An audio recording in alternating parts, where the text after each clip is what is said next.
নমস্কার বন্ধুরা, আমি শুভম চলে এসেছি নিউজ বাণী বাংলার ঝকঝকে একটা এপিসোড নিয়ে আবার আপনাদের সঙ্গে। বন্ধুরা, আমরা যে সমীক্ষাটি বারবার দেখাচ্ছিলাম, মানে আসন্ন বিধানসভা নির্বাচনে কোন দল কত ফলাফল করতে পারে, চুনাবি সার্ভে বলে একটি সংস্থা যে সমীক্ষা রিপোর্ট এনেছে, সেগুলো আমি একের পর এক এপিসোডে আপনাদের সামনে তুলে ধরছিলাম।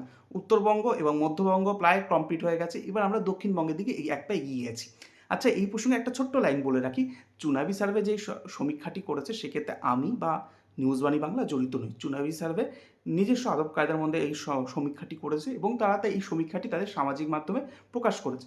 সেই প্রকাশিত ফলাফল আমি আপনাদের সামনে বিশ্লেষণের জন্য নিয়ে এসেছি। ঠিক আছে বন্ধুরা, আজকে আমরা যে জেলাগুলি নিয়ে আসবো, দক্ষিণবঙ্গের বলেছি একদম। সেক্ষেত্রে সেই জেলাগুলি হচ্ছে হুগলি, হাওড়া আর নদিয়া। চলে গেলাম প্রথমে হচ্ছে হাওড়া। হাওড়াতে চুনাবি সার্ভের রিপোর্ট অনুযায়ী বিজেপি পেতে পারে 9টি আসন, তৃণমূল পেতে পারে 6টি আসন, একটিকে অন্যান্য দিয়েছে। আমি কিন্তু আমার নিজস্ব যে একদম প্রথম ভিডিওতে দাবি করেছিলাম হাওড়াতে একটি আসন পেতে পারে হচ্ছে অন্যান্য, অর্থাৎ আইএসএফ এর দিকে কিছুটা হলেও শক্তিশালী, তবে জেতার পর্যায়ে তারা সম্ভবত নেই বা ভালো ভোট কাটতে পারে।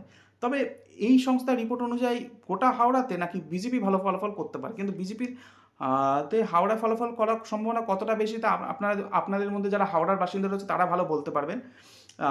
আমি আবার রিপিট করছি, হাওড়াতে চুনাবি সার্ভে রিপোর্ট অনুযায়ী বিজেপি পেতে পারে 9টি আসন, তৃণমূল পেতে পারে 6টি আসন। ওকে, তারপরের জেলা চলে গেলাম হুগলি।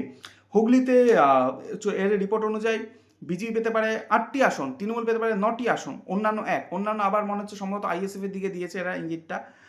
তবে দেখা যাক কী হয় ভোটের ফলাফলে। তবে এখানে তৃণমূল একটি আসন এগিয়ে রয়েছে বিজেপির থেকে। তো হুগলিতে কিন্তু বিজেপির সংগঠন যথেষ্ট ভালো, বিশেষ করে গ্রামীণ হুগলিতে।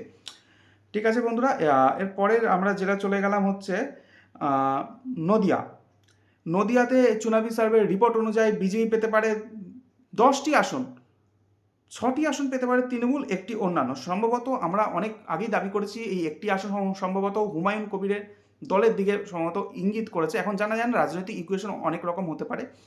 তবে এই সংস্থার রিপোর্ট অনুযায়ী বিজেপি ভালো ফলাফল করতে পারে হচ্ছে নদিয়াতে। কেমন লাগলো আজকের এপিসোড অবশ্যই আপনারা জানান। অবশ্যই কমেন্ট বা সাবস্ক্রাইব করতে ভুলবেন না আমাদের এই ছোট্ট ইউটিউব চ্যানেলে। ধন্যবাদ, সকলে ভালো থাকবেন।